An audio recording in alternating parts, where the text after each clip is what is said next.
कुछ कर्म किए हैं और वो कर्म सभी कुछ पाप के खाते में और कुछ पुण्य के खाते में गए हैं। और इस ईश्वरीय ज्ञान के अनुसार पिछले 63 जन्मों में हम सब ने कुछ सत्कर्म भी किए हैं और कुछ विकर्म भी किए हैं। और अगर गणित की भाषा में, कर्म फिलॉसफी की भाषा में देखें तो कुछ कर्मों के द्वारा हमारा पुण्य यानी प्लस जमा हुआ है और कुछ कर्म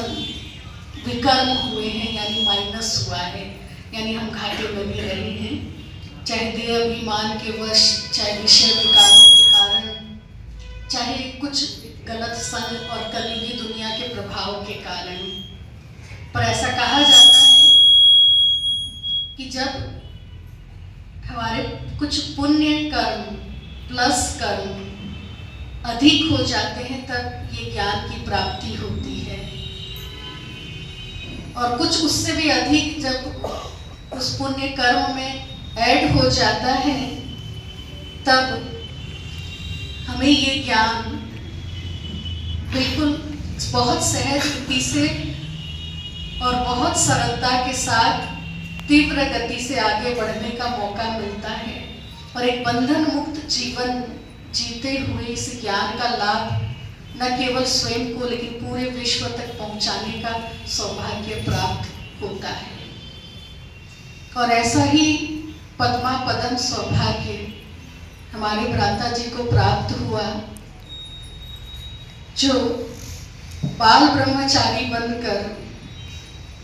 कुमार जीवन जीते हुए अपनी युवा अवस्था में ही इस ज्ञान को प्राप्त करके एक सच्चे श्रवण कुमार बनकर न केवल अपने लौकिक माता पिता की सेवा उन्होंने सच्चे दिल से की, लेकिन उसके साथ साथ हमारे परम श्रद्धेय ब्रिजमोहन भाई साहब ने विश्व के कोने कोने में, खास भारत के अंदर और उसमें भी टोटल नॉर्थ इंडिया, और जिसमें हमारा ब्रह्मा कुमारीज का सबसे बड़ा campus Om Shanti retreat centre में रहकर लगभग 25 वर्षों तक, और फिर वैसे अलग अलग ब्रह्मा कुमारीज के द्वारा सेवाओं को आगे बढ़ाने के लिए जो समाज के अलग अलग प्रोफेशनल लोगों के लिए विंग्स बने हुए हैं,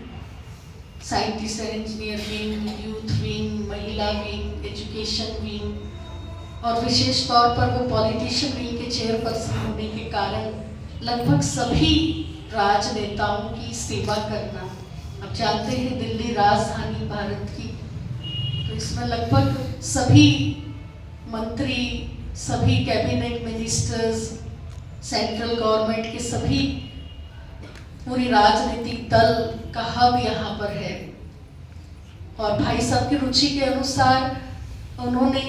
श्रीमद् भगवद गीता का खास जब अध्ययन किया था तो उनको बहुत एक ललक रही और लास्ट तक वो ऐसे अनेक कार्यक्रमों के द्वारा कैसे हम गीता का ज्ञान जन जन तक पहुँचाएं, जीवन में उसका लाभ मिले, इसके लिए वो अविरत लगे रहे। हमारे इस यज्ञ के मुख्य 4 भाइयों का एक आधार स्तंभ था। ब्रह्मा बाबा के अव्यक्त होने के बाद वैसे साकार मम्मा बाबा की तो पालना ली ही थी, लेकिन जैसे ही ब्रह्मा बाबा